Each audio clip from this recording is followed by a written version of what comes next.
ఇది సబ్బుల కంపెనీ అనేటటువంటి ఒపీనియన్ తోటి వచ్చిన అబ్బాయికి నెట్వర్క్ మార్కెటింగ్ అంటే ఏంటి, దీని ఫ్యూచర్ ఎలా ఉండబోతుంది, ఒక BTech student network marketing company పట్టుకోవడం అనేది మంచిదా కాదా, ఇది ఇది ప్రొఫెషనల్ బిజినెస్ అన్ప్రొఫెషనలా, నేను చదువుకున్నా కదా బీటెక్ చదివిన కదా ఇది చేయడం ఏంటని అనుకుంటున్నా అని చెప్పి కొన్ని వందల డౌట్లు తర్వాత ఏంటన్నప్పుడు ఒక స్టూడెంట్ మైండ్లో డౌట్లు ఉంటే ఫ్యూచర్లో నెట్వర్క్ మార్కెటింగ్ నడవదు. కేసార్లో నా టీంలో ప్రవీణ్ వచ్చిన తర్వాత ప్రవీణ్ ఆలోచించేటటువంటి విధానంలో అన్న ఇది నెట్వర్క్ మార్కెటింగ్ గురించి నువ్వు నాకు చెప్పినట్టు కొన్ని వందల మంది స్టూడెంట్స్కి చెప్పాలి.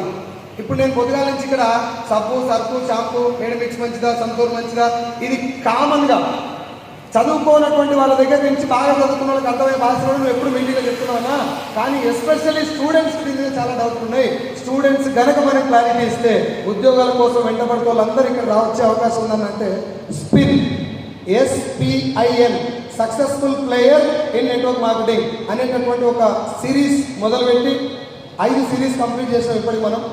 దాని ఉద్దేశం ఏంటంటే 30 సంవత్సరాల లోపు ఉన్నటువంటి స్టూడెంట్స్గా ఉన్నటువంటి అందరినీ ఆ మీటింగ్కి రమ్మని చెప్పి డైరెక్ట్ సెల్లింగ్ ఒరిజినల్ ఏంటి ఫేక్ ఏంటి, దీంట్లో మనం ప్రొఫెషనల్గా ఆడాలంటే ఊళ్ళో క్రికెట్ ఆడటం వేరు గ్రౌండ్ ఆడటం వేరు, రూల్స్ డిఫరెన్స్ ఉంటాయి. ఎస్ఆర్లో షార్ట్ ఫిలింలో యాక్ట్ చేయడం వేరు, సినిమాలో యాక్ట్ చేయడం వేరు, ఊళ్ళో కూర్చొని కబడ్డీ ఆడటం వేరు, ఆడ వేరే దగ్గర మన ప్రొఫెషనల్గా ఆడటం వేరు, అవునా కాదా?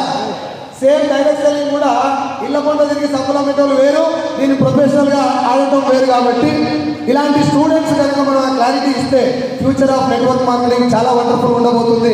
ఆ ఫ్యూచర్లో వీళ్ళు ఉండాలంటే ఫ్యామిలీలో ఉన్న వాళ్ళు ఆకలి కాబట్టి పట్టుకుంటారు ఎట్లా, నాలాంటి అప్పు ఉంది కాబట్టి పట్టుకుంటారు ఎట్లా, కానీ ఇలాంటి వాళ్ళకి ఫ్యూచర్ మీద క్లారిటీ ఉంటే పట్టుకుంటారని చెప్పి క్లారిటీ ఒక ప్రవీణ్కి ఇస్తే ఇప్పుడు ప్రవీణ్తో పాటు కొన్ని వందల మంది లీడర్స్